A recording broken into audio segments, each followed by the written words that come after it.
Ebusuafo Passover part 5 ena mede ebre mo. Now first of all no, I want to introduce myself. So I'm Cohen Gadol Ebenezer Ankapon Nyama, the founder of Yehuda Dat Mishkan Church and a gospel legend musician speaking. So let us understand. Eti ebusuafo my videos bebre. Enti according to Passover teachings no, Meshase free part 1 ena CCA no ene die eye part 5 esanso yesanso Passover mu eye 5 days in Passover.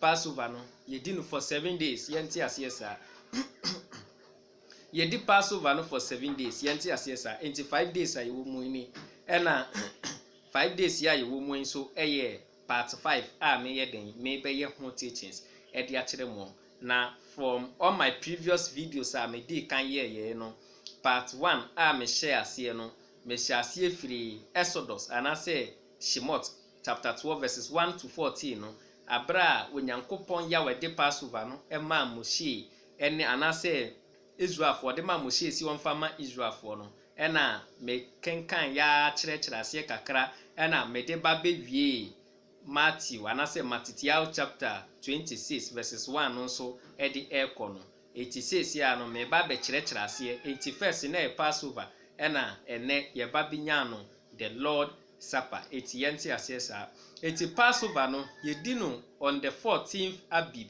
enumre Abib ni ye April 80 ase sa 80 Abib anase Nisan 80 first month in the year in the Bible no ese from Abib anase Nisan eye April. It working kind according to Shemot Exodus chapter 13 verses 4 no say you came out this day in the month of Abib or say wo mu free Mizraim eba bosha asase ne so ewo Abib bosome mu aye the first month in the Bible. Na ebusuafo Bible no kire yen say moon no ene sun no ene kire yen enda embre ene afe ene bosome di dakika ho ye nim say moon no ene kire yen bosome ena sun no so kire yen years and days yenti asesa it working can according to Psalm 104 verses 19 no what can say was say he appointed the moon for seasons was say wama moon no akire seasons ebre what was or say the sun knows it's going down and or say sun no so enim ebra wode ekokoto eti abra ade achin sun no epieye sun all the planets and the moon nyina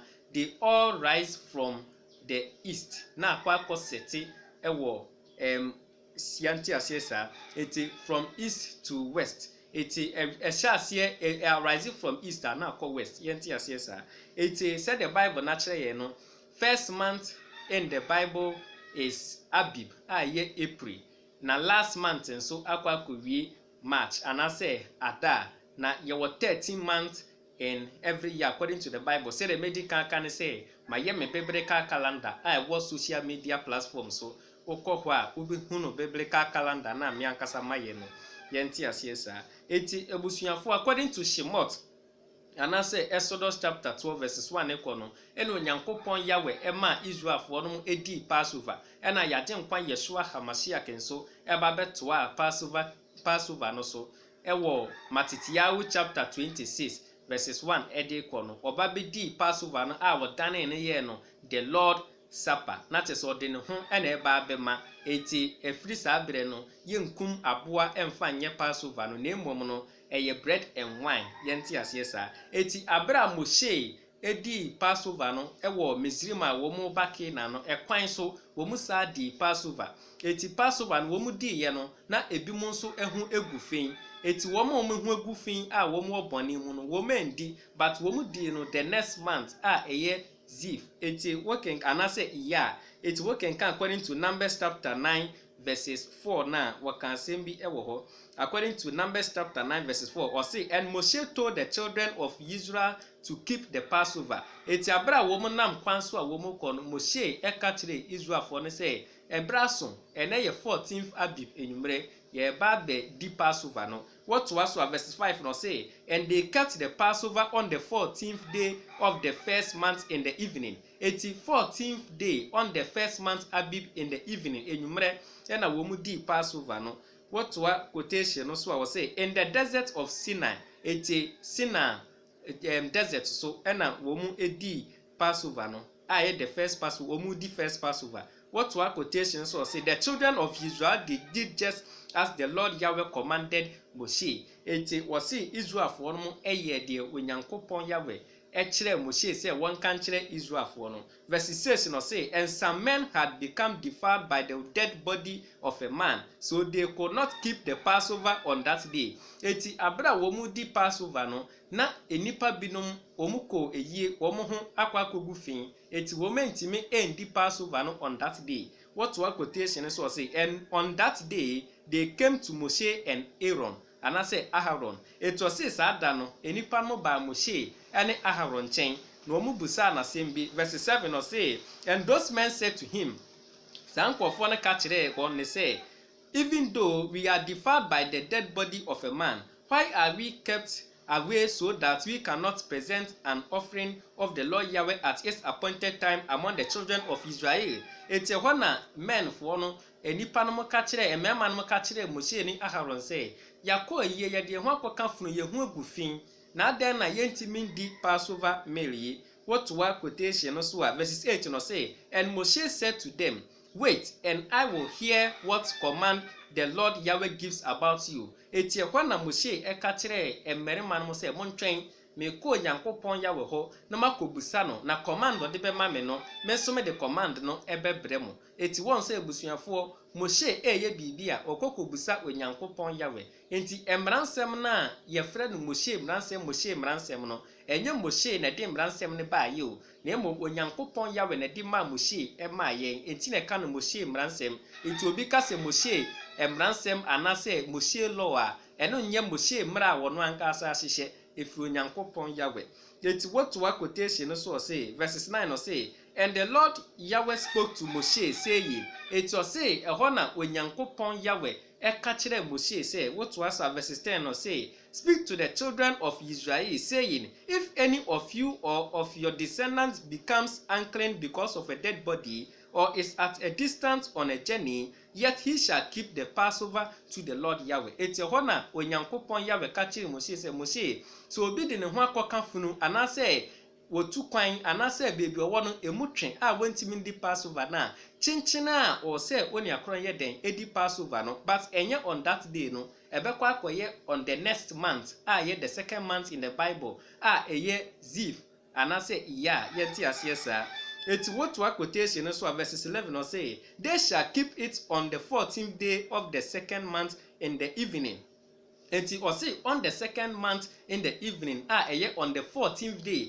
Said the first month Abib no on the 14th day evening no on the Abib no said omu di no ombe di ne sa on the second month wana omentimen di bie wana womu hu egu fin womu koka afunu bi anase womu tu kwan omentimen di Passover ni bie no the next month ye Ziv anase iya wombe sanso edi no but wombe di no on the 14th Ziv anase iya in the evening.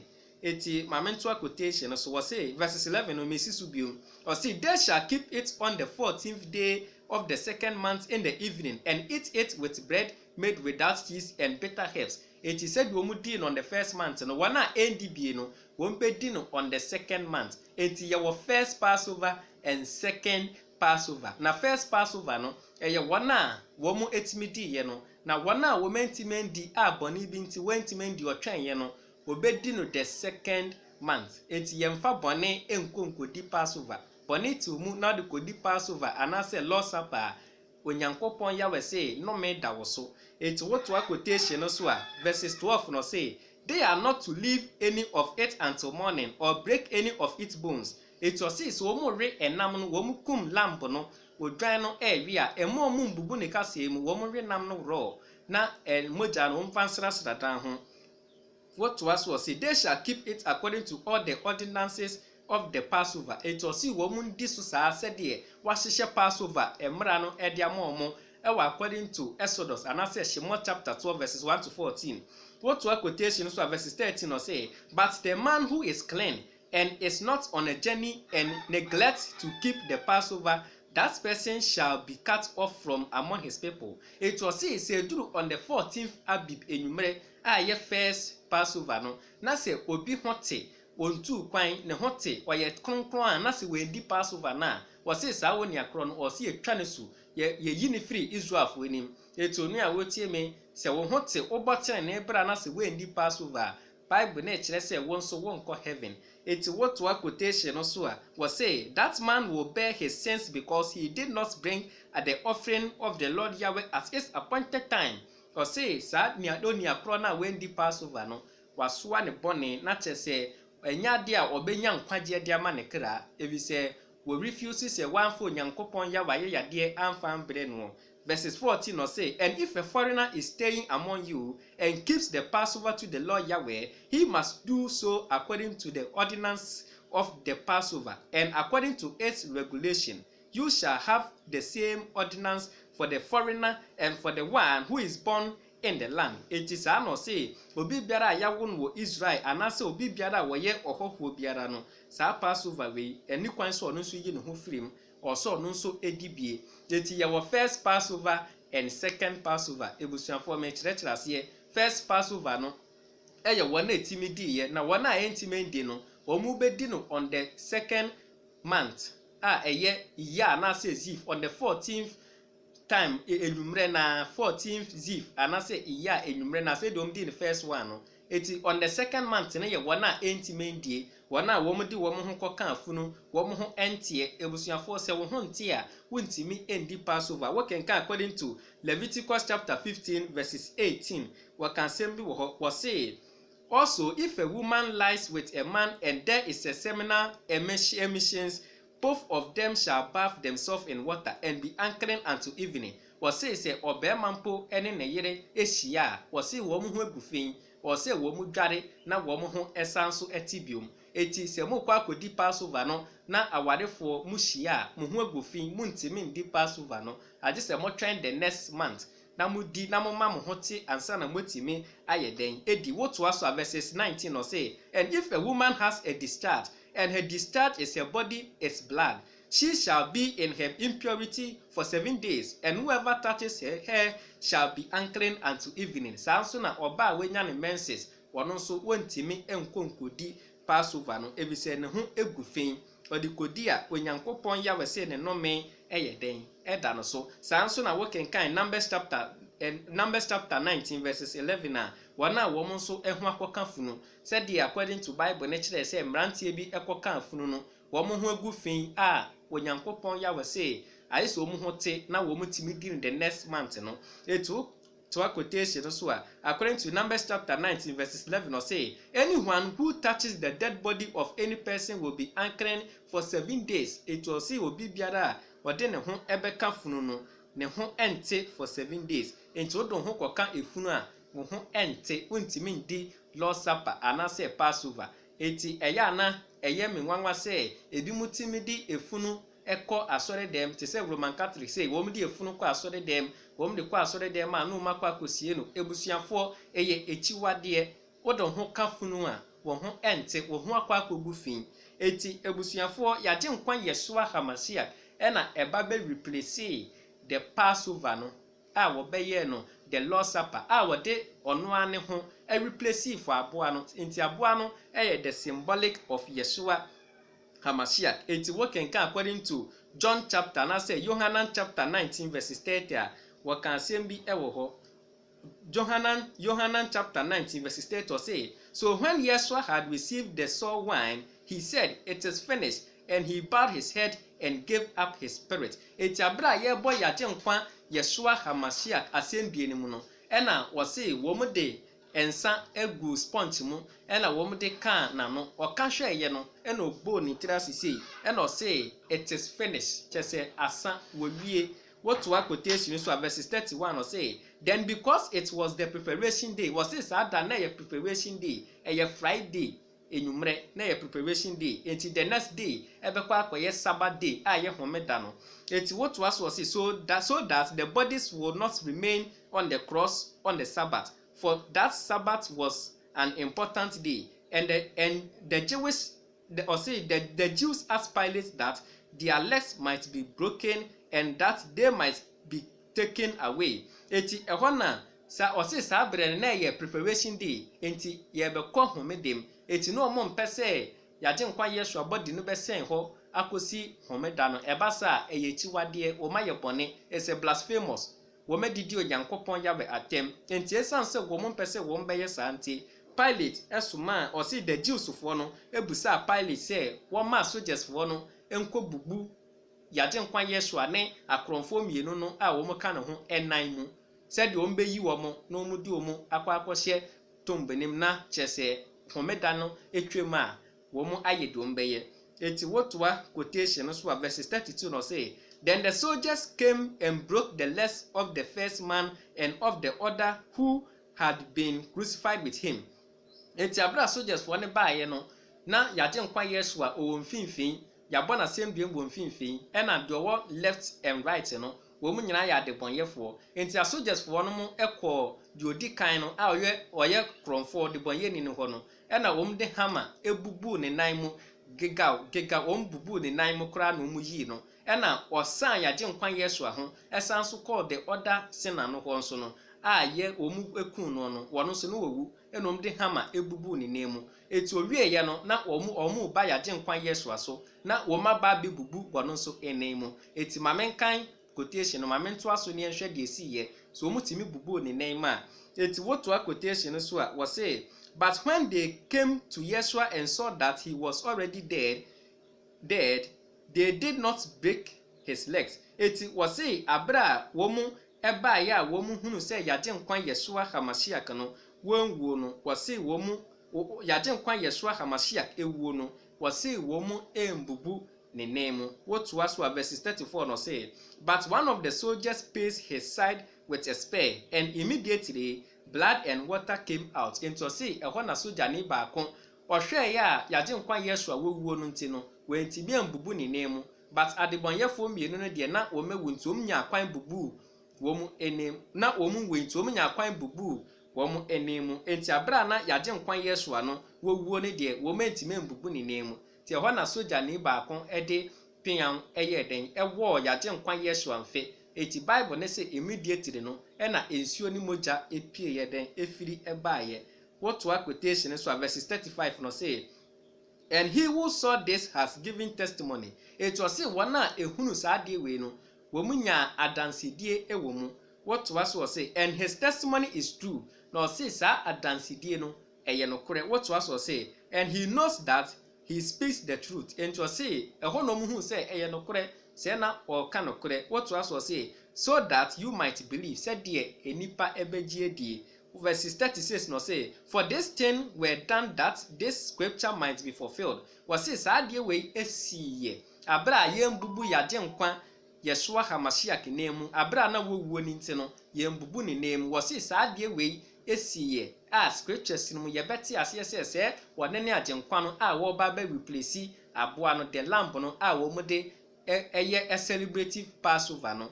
It was said, for these things were done that these scriptures might be fulfilled. What was say, not one of his bones will be broken. It was said ye according to Exodus chapter 12 verses 46 no was say eni kwan say ye bubu aboa no edompem no yagye nkwan Yeshua aba be replace aboa no wono nso ye bubu ne dompem ebusuafo. According to verses 36 no, Yohanan chapter 19 verses 36 mesisu bi was say, for these things were done that these scriptures or this scripture might be fulfilled, not one of his bones will be broken. Was say said ye can say eni kwan say aboa no ye bubu ne kase mu no. Na saa quotation no ɛwɔ Exodus anase Shemos chapter 12 verses 46 me bekenkan saa quotation no. For kenkan saa quotation no say, it must be eaten in the same house. You are not to carry any of the meat out of the house, and you must not break a bone of it. Eti was say omo re lamb na womun re lamb no odwan no a womu de celebrate Passover no womun re nam no kwa mo mu mbo ne kase mu mbubu mu eti yagye nkwa Yeshua nso na ye lamb no na nka abra Moshe mu Onyankopɔn Yahweh ka sɛ nka omumbubu ne kasem a na nka yagye nkwa Yeshua nso nka abra wo san asɛndua no so no ɛwɔ according to Yohanan chapter 19 no ɛde kɔ no a wɔ kyerɛkyerɛ ase no na nka wo bɛkyerɛ ye nsɛ yebubu yagye nkwa abra omanwe sorry sɛ me kasa abra wo mu anwe aboa ne kasem bubu mu nti no yagye nkwa Yeshua nso ye mbubu ne kasem mu na nka Onyankopɔn Yahweh ka kyerɛ Moshe mo sɛ aboa no wo mu renam na wo mu nwe kasem no mbubu ma na nka yagye nkwa Yeshua nso ne nkom de hama bɛyɛ den ebebubu ne nnompem ne nan mu esan sɛ ye mbubu ne nan mu nti no asogers for no hunu sɛ ɛna scriptures na anase wɔn a di wɔn ani no hunu sɛ scriptures na ɛka sɛ aboa no yɛ wi a embubu ne kasem mu no ɛno na ayɛ den afɔfele appear ɛwɔ according to Yohanan chapter 19 hɔ no ɛde kɔ na bra yɛkye yagye nkwa Yeshua ɛde ne yɛbɔ na sɛm ma yɛmbubu ne nan mu eti wɔno ɛnana ɔyɛ the lamb no the lamb na yɛkunu no eti lamb na wɔn de bɔ afɔdeɛ no a wɔn de lamb no ɛyɛ sacrifice for on the Passover a yɛ 14th Abib enwumrɛ na pɛpɛpɛ no the same time nso ɛna yagye nkwa Yeshua yɛbɔ ne so yɛbɔ na sɛm biem eti yɛbɔ yagye nkwa Yeshua HaMashiach asɛm biem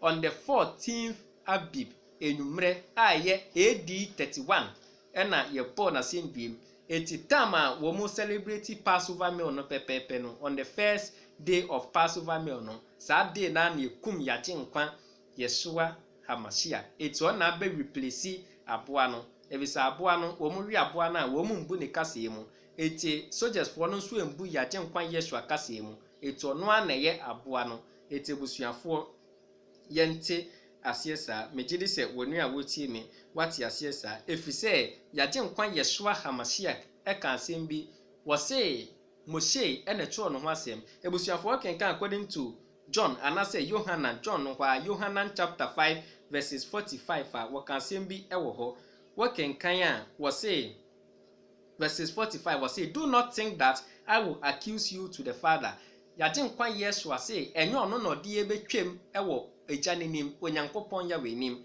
what was say this is someone who accuses you wɔse deɛ ɔde yɛbɛtwam wɔ Onyankopɔn Yahweh anim no wɔne nie what was say the same Moshe in whom you trust wɔse Moshe a yɛgye no die no ɔno na de yɛbɛtwam wɔ Onyankopɔn Yahweh anim efisɛ ɔno na de mmaransɛm no ɛyɛ den ɛbrɛ yɛn Onyankopɔn Yahweh na de mmaransɛm no maa no ɛna ɔde brɛ yɛn eti mmaransɛm no so na ɛde bɛbu yɛatɛn eti atemuada judgment day Moshe na de yɛbɛtwam ɛwɔ n'anim wɔto quotation so verse 46 no say for if you had believed Moshe you would have believed me for he wrote of me eti ɔse sɛ me ne wo mienu yɛgye Moshe nsɛm ni di a ɛne yɛbɛgye ɔno nso Yeshua HaMashiach no ɛnso nsɛm ayɛ den edi anase yagye ɔno Yeshua nso edi efisɛ ɔse Moshe na kyerɛ no ho asɛm eti Moshe kyerɛ no ho asɛm sɛ a prophet bi bɛyɛ den ɛbɛba na saa prophet no yɛngye ne nde eti Moshe kyerɛ yagye nkwa Yeshua ho asɛm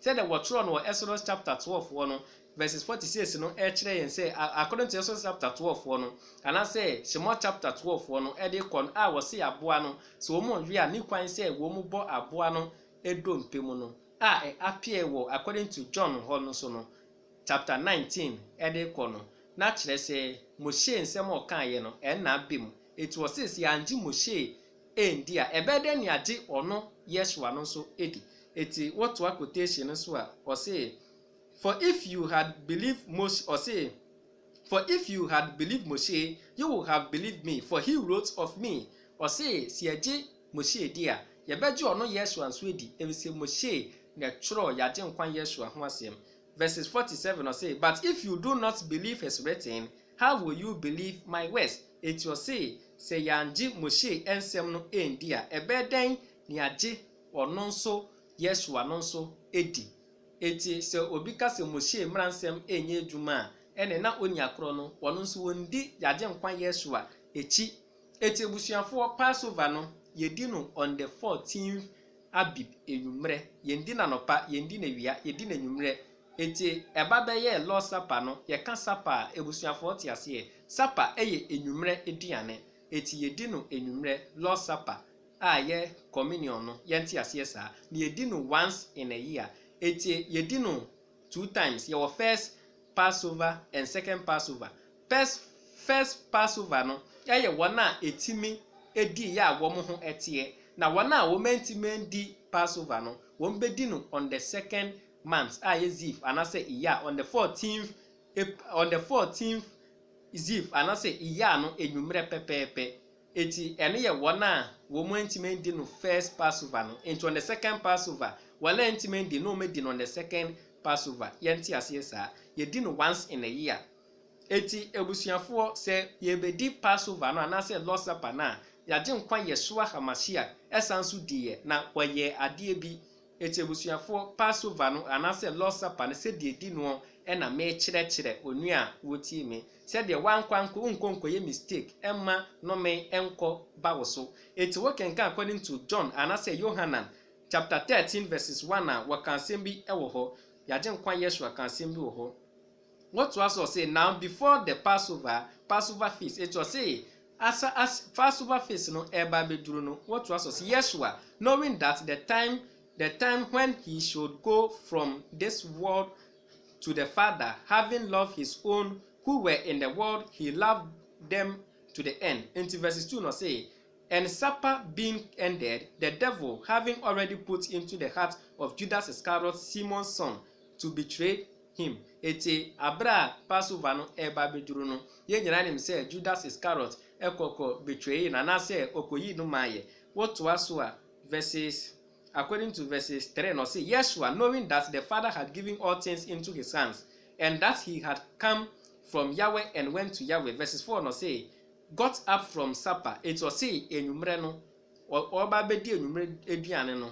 What was say took off his outer garment, took a towel and wrapped it around himself. It was say oba bedi Lord Supper no aye enwumre no was say of a towel ena wofa insuo na wode ba beye den. Verses 5 no was say after that he poured water into a basin and began to wash the disciples' feet and to wipe them with the towel which had been wrapped around him. Eti ho na wode insuo no ekohoro esuafo no ena ho ena wode towel na esen ni kom no epepa wo mo enan ho. Eti what quotation no so a verses 6 no was say then he came to Simon Peter and Peter said to him, Yeshua, are you going to wash my feet? Eti ho na Peter ekate ya jenkwa Yeshua say, oh Yeshua, dia wo ye dementiasi o eti menso o ba be hohoro me na ho ana.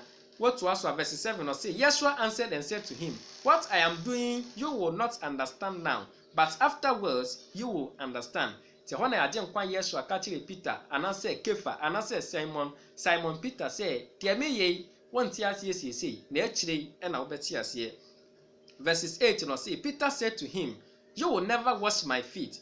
Yeshua answered him, if I do not wash you, you have no part with me. Eti ho na ajenkwa Yeshua say ye ba bedi Passover aye the Lord Supper na se man horo wo na ho a ene na wonka ono Yeshua no ho.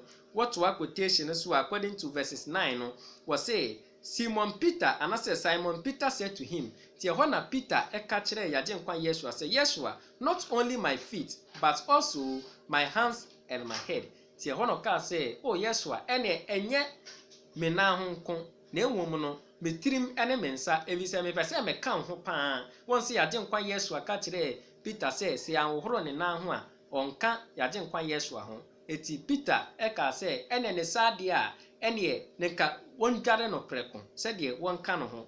What was verses 10 or say Yeshua said to him, he who has had a bath needs only to wash his feet. It was say obi biara wodware dada no enhia na dwale biom oso wohoro ne na ho. Peter ka say ne nka yaje nkwa Yeshua ndware no no na o se dabi ye dware dada ene ehia so se wohoro na ho ehia ejina ho ma purity eti anase purify yenti asesa. Eti what quotation so say Yeshua said to him, he who has had the bath needs only to wash his feet, he is completely clean. It was says your ro na ho a na chese wo ho ate dada. What was say and you are clean but not all of you. It was say munyina mo ho ate but enye munyina fi say na wonim say Judas Iscariot eba beyi no ama etu no de na ne ho nte ye verses 11 or say, for he knew who would betray him. On say what can we say? If you say no him say Judas Iscariot ebeyi nama eti ohuru esuafo ne na ho na wo mu ho te na omu di Passover na say Lord Supper na enye wo mu nyina na wo mu ho ate if you say na Judas eba beyi nama. What was say? So he said, you are not all clean into say mu nyina mo ho ente. Verses 12 no say, so after he had washed their feet, taking his garments and sat down again, he said to them, do you know what I have done to you? Eti abra ohoro esuafo ne na ho wieye epepa wo mu na ho a wo mu bedi the Lord Supper no e no ka kire wo mu say de waye mote ase ana. What was verse 13 no say, you call me teacher or rabbi and Yeshua. What was say, and you say rightly so, for I am that. Verses 14 no say, if I then your Lord Yeshua and teacher have washed your feet, you also should wash one another's feet. Eti ehwa na agye nkwa Yeshua ka kire esuafo ne say wono Yeshua ahokuru wo mo na ho a ene wo say wo mo nso wo mu bedi the Lord Supper ana say Passover na wo mo nso hohoro wo mo ho ena ho na wo mo ho etie na wo mu time edi the Lord Supper. Say the Bible no kire yen say according to Shemot ana say Exodus chapter 12 ede kono say ni kwan say wo boni ma ni kwan say we did the Lord Supper. Eti say wo boni mu na se went men did the Lord Supper no on the 14th Abib enumra o ma wo ho tie a wo bedi no on the second month a Ziv ana say iya on the 14th evening 14th day evening yenti asiesa. Eti what quotation so verses 15 or say, for I have given you an example that you should do as I have done to you. Eti ehwo no say wono wa mayense na ho said de waye no yenso yenye saa. Verses 16 or say, truly I say to you, the servant is not greater than his Lord or Yeshua, nor is he who is sent greater than he who sent him. Verses 17 or say, if you know these things, blessed are you if you do them. Eti ehwo no waka say se munim ade a ono yagye nkwa Yeshua no eya a wo hohoro mo ho na ho abra mu bedi the Lord Supper na ene na enhyida enka wo na se wunnim a ene na no me na eye den eda wo so. Eti edu Lord Supper ana se Passover a ne wo mse communion no na se mo anhohoro mo ho ena ho a ene na Bible na kire se no me ena eye den eba mo so ene na ehia se onya adwensa kira ye bedi Lord Supper ye di no on the 14th Abib enumre ana say 14th April. Woma womentimen di no 14th April enumre no won bedi ni the second month a ye Ziv ana say iya on the 14th day pepepe. Eti yeti asiesa na mu bedi Lord Supper no ana say Passover na o se kokoro munyina ena ho. Eti ebusuafo yenti asiesa eti se yese ye di agye nkwa Yesu echi a o se ye de agye nkwa Yesu a eye pepepe. We can kind Luke and say Lucas chapter 6 verses 46 now we can see bi wo ho. We say verses 46 and we say, and why do you call me Yeshua and do not do the things which I say? Eti agye nkwa Yesu say aden ye frɛ no Yeshua ni enye de wo se. Verses 47 or say, I will show you what he is like who comes to me, hears my words, and does according to them. It was say, wana edi onyankopon ya we ahyede so ene Yesu amransem so a wo mu di n'echi no wo be kire wo mu nipa koro a wo mu ye. What was also say, he is like a man building a house who dug deep and laid the foundation of a rock, and when the flood rose, the torrent burst against that house but could not shake it, for it was builded on a rock. It was say obi biara o say wo frɛ yagye nkwa Yeshua na odi na hyede so no according to John 14:15 and I say John 15:14 yati asese o ka say yagye nkwa Yeshua ka say se modome a mundi ma hyede so ye don na se edi na hyede so a wo say yete say edan a yesi ye wo bepo so ana say ekura yesi ye wo bepo so ensuo to dendenden a emese dan no emframa bo dendenden a edan ni ndwiri ngufo metal grass asase wo so ba tiny gina so painting if he say it was built on the hard rock and I say solid rock yenti asiesa. What was verses 49 or say, but he who hears and does not do accordingly is like a man who built a house on the ground without a foundation. The torrent burst against it and immediately it fell, and great was the rain or say ɔse and great was the ruin of that house. Eti wɔse obi biara a wɔfrɛ Yeshua na wɔndi n'ahyɛdeɛ so no wɔte sɛ ɛdan a anase kura a yɛsi no wɔ n'atiem eni good foundation nsuo dendenden tɔ a ebeyiri n'abadan mu hɔ asase wosoɔ ba adan no bedwire gu fam with a loud crash because it was not built on a solid rock. Yɛnti aseɛ saa.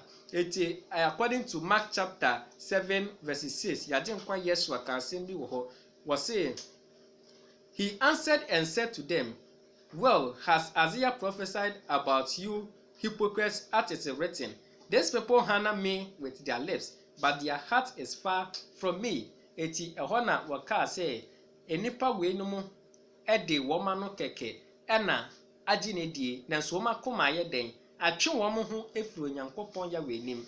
Eti ade a yagye nkwa Yeshua Hamashia ka hyehyɛ no ɔsi edi so na yagye nkwa Yeshua sɛ wamba mbɛsɛe mmaransɛm na mmom ɔbɛhyɛ tete ediifoɔ ne mmaransɛm no mu ma. Eti yagye nkwa Yeshua sɛ yedi n'akyi a mmaransɛm no wamba mbɛsɛe no wɔbɛhyɛ ne den. Eti ɔsi yɛn nso yedi so ɛna kyerɛ sɛ yedi yagye nkwa Yeshua akyi. Eti si yedi n'akyi na si yɛndi mmaransɛm no so a ɛne wɔse wɔde wano kɛkɛ ɛna edi n'akyi wakoma deɛ atwe afiri n'anim ɛkɔ akyirikyirikyiri. Eti ebusuafoɔ yɛnte aseɛ saa. Eti according to Passover no yedi no once in a year. Eti wɔkenka according to Exodus anase Shemot chapter 13 verses 10 a wɔka asɛm bi ɛwɔ hɔ wɔse verses 10 no wɔse so you are to keep this ordinance in its time from year to year.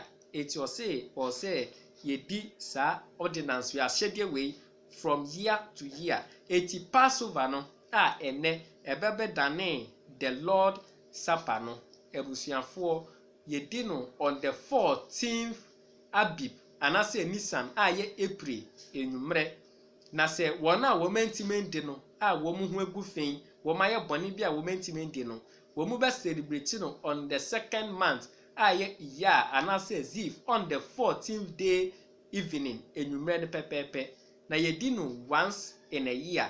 Eti sɛ yedi no on the 14th Abib na sɛ wɔn ntimi ndi no wɔn di no on the 2nd month Iyar Ziv on the 14th a wɔn ntimi ndi biom kɔpem sɛ the next year. Yɛnti aseɛ saa. Enti Paul ɛka asɛm bi sɛ abere biara a yɛbɛdi Lord Supper yi ɛnɛ ekristofoɔ ne asɔfofoɔ edi akyire sɛ Paul se abere biara ɛnyɛ abere biara saa na emu wɔkyerɛ sɛ every year. Yɛnti aseɛ saa. Eti Paul wɔnyɛ kɛseɛ nkyɛn Onyankopɔn Yahweh. Paul wɔnyɛ kɛseɛ nkyɛn yagye nkwa Yeshua. Eti sɛ Paul aka sɛ abere biara ɛyɛ the metaphrase of the scriptures no ɛna enipa ɛnti aseɛ. People don't, or some of the pastors they don't understand the metaphrase of the scriptures. Wɔn de wɔn ankasa wɔn adwene their mindset what comes or their mindset anaasɛ their opinions wɔn ankasa wɔn adwene na wɔn yɛ den wɔn ɛka. Eti ebusuafoɔ yɛnti aseɛ saa. Bedi kan akyerɛkyerɛ Passover ne nyinaa ase. Eti megyere sɛ oni a wotie me wate aseɛ medamase mede mo besi ahase. Eti ebia on my next video no mɛkyerɛ about yagye nkwa Yeshua Hamashia kuwo no abra yɛku no no. Eti ɛno no bɛyɛ preachings. Yes yɛnti aseɛ saa. Eti message we teachings. Eti Passover anase Pesach anase Lord Supper no teachings no mewie. Eti wonte question wonte bibi ase a wobetimi ebusa question. You can ask me question. You can reach me on 055-853-6664. Let us understand. Thanks. Bye bye. Shalom.